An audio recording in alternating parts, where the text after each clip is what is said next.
Treasure Island by Robert Louis Stevenson. Treasure Island Part 2. The Sea Cook. Chapter 7. I go to Bristol.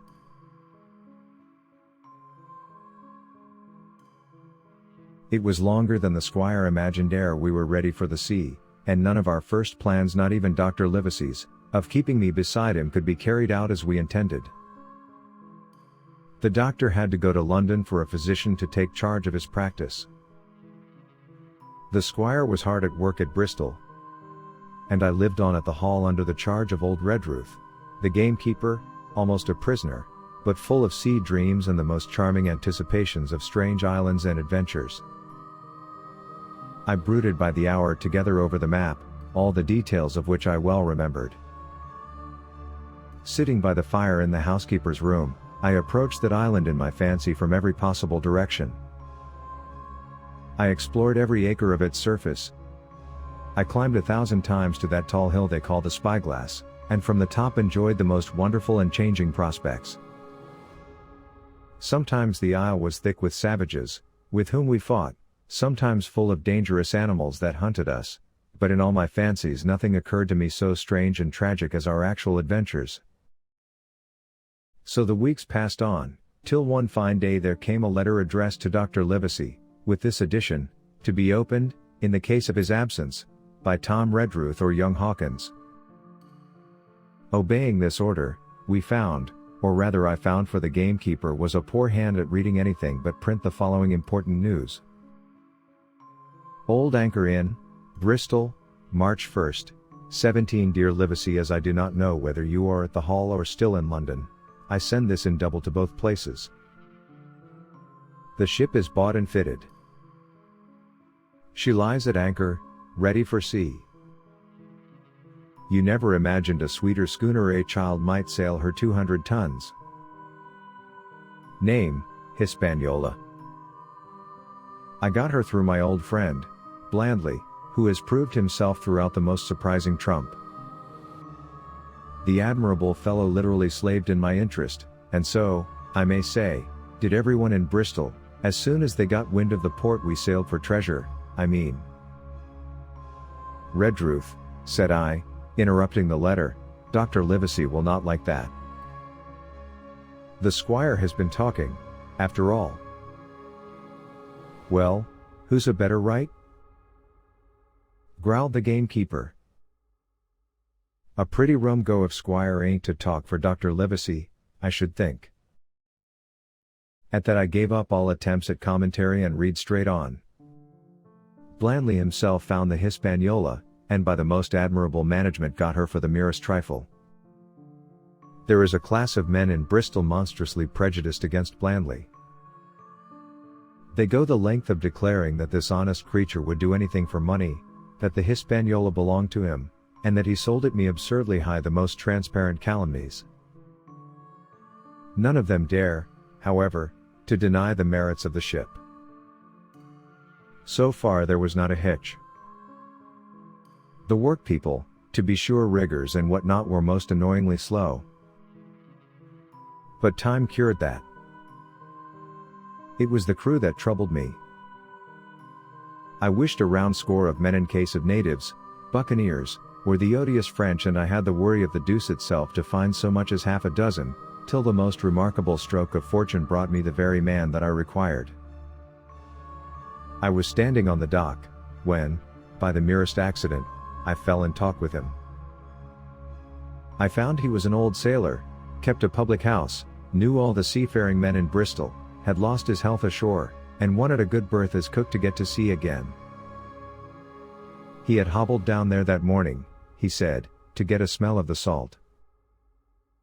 I was monstrously touched, so would you have been, and, out of pure pity, I engaged him on the spot to be ship's cook. Long John Silver, he is called, and has lost a leg. But that I regarded as a recommendation, since he lost it in his country's service, under the immortal Hawk. He has no pension, Livesey.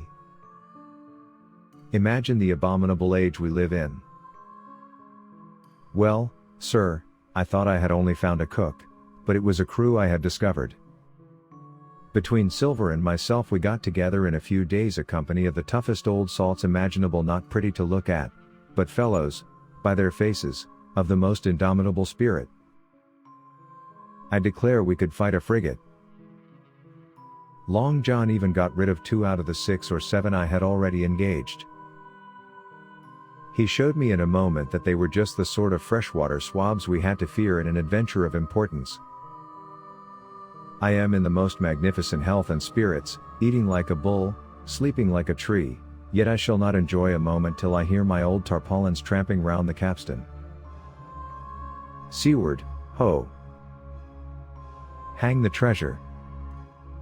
It's the glory of the sea that has turned my head. So now, Livesey, come post.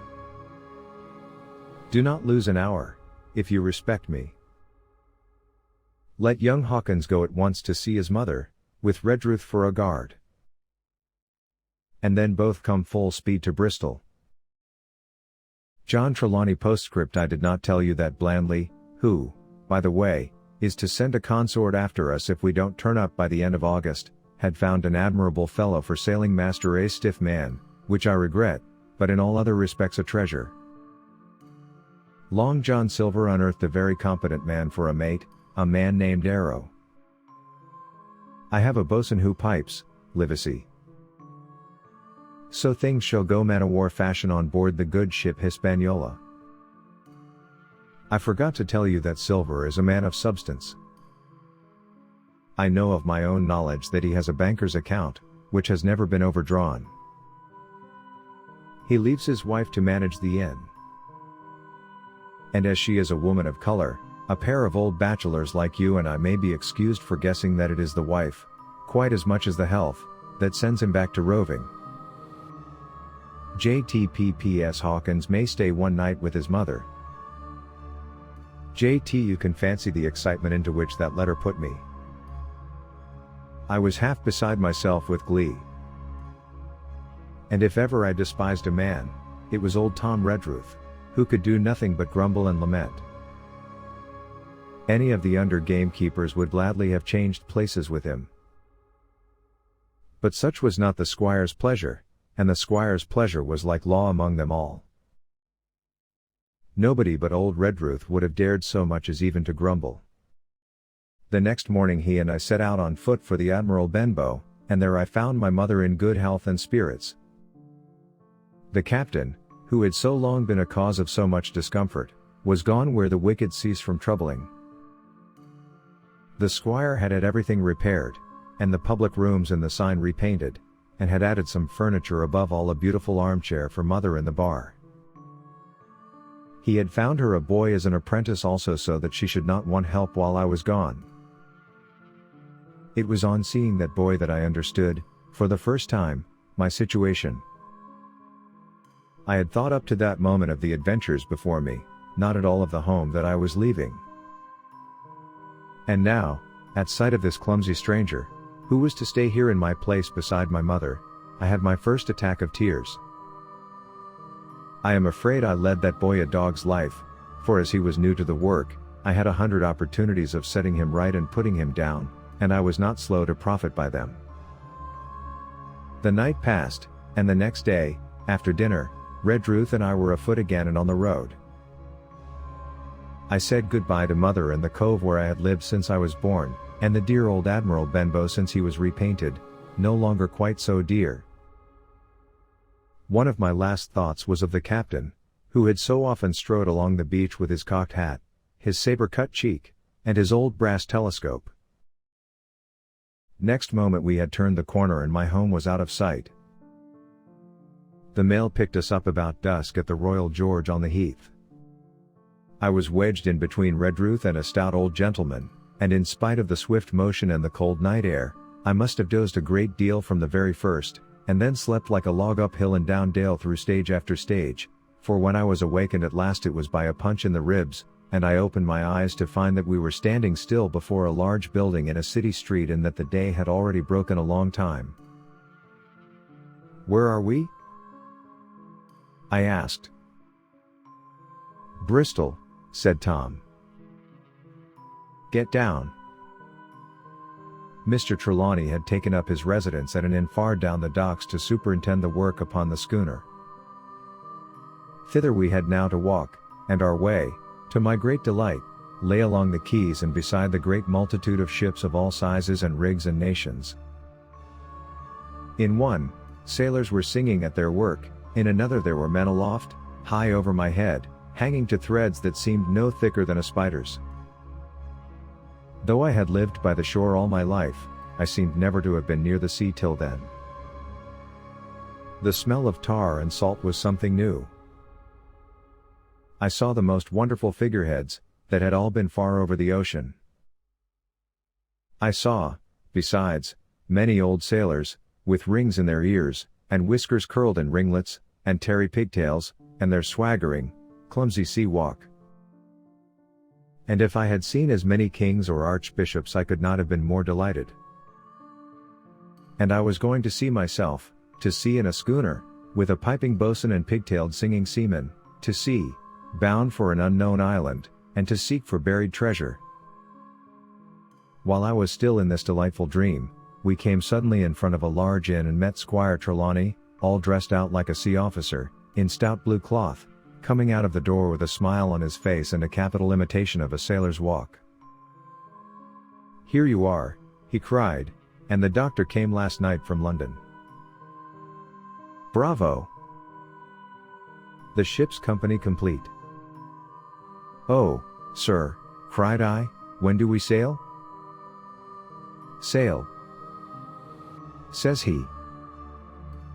"We sail tomorrow." Treasure Island. Part 2.